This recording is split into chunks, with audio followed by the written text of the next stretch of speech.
Welcome to Map Your Mind. Travel through the world with your brain.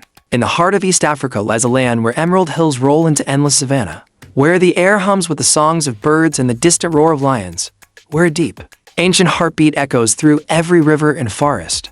This is Uganda, a country often called the Pearl of Africa, a place of breathtaking beauty and quiet resilience. Long before borders or flags, the land that is now Uganda was home to powerful kingdoms, each with its own rhythm, language, and traditions. The Kingdom of Baganda, ruled by its Kabaka, was not just a political entity but a center of trade, culture, and innovation.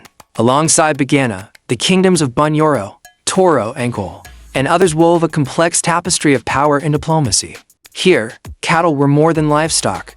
They were wealth, status, and a source of life. Here, music and dance were not mere entertainment, but vessels for history, carrying ancestral stories forward in time. Trade routes cut through this land, linking it to the Swahili coast, to the Great Lakes, and to the heart of the African continent. Arab and Swahili traders brought beads, cloth, and ideas, exchanging goods for ivory, hides, and sometimes even people, for the shadow of the slave trade reached here too.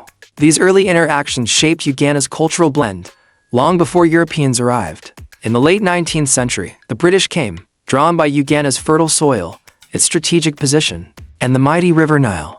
Colonization redrew boundaries and rewrote systems, binding together kingdoms and regions under a single protectorate. Christian missionaries followed, introducing new faiths and education systems, while subtly eroding traditional power structures. But the people of Uganda did not simply bow to change. They adapted, resisted, and found ways to blend the new with the old. By the mid-20th century, the winds of independence swept across Africa. In 1962, Uganda stood tall as a free nation, with Milton Obote as its first prime minister. But freedom came with turbulence. Political struggles soon deepened into turmoil. In 1971, General Idi Amin seized power, beginning one of the darkest chapters in the country's history. Amin's brutal regime left deep scars, tens of thousands killed, communities torn apart, and the economy shattered. Yet even in those years of fear, the spirit of Uganda endured.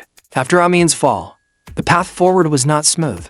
Civil wars and political upheavals tested the nation's unity. It was in 1986 that Yoweri Museveni came to power, promising stability and reform.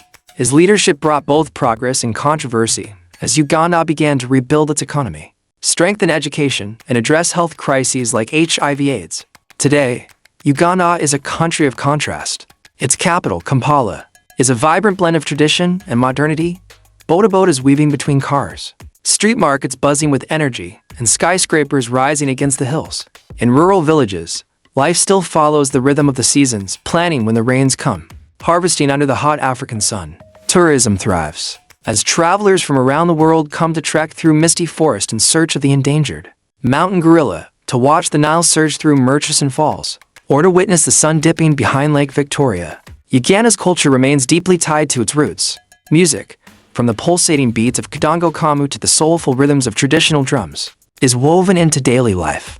Dance is a celebration, a declaration that joy survives even the hardest of times. Food tells its own story.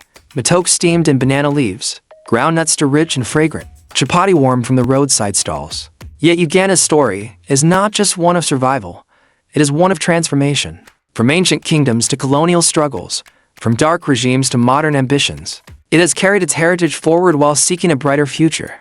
It is a place where resilience is not just a virtue, it is a way of life. Fun fact, Uganda is one of the only places on Earth where you can stand at the exact point where the Nile River begins its long journey north to the Mediterranean Sea. Here, at Jinja, the world's longest river is born, carrying with it the history, legends, and dreams of the Pearl of Africa. Where will your mind travel next?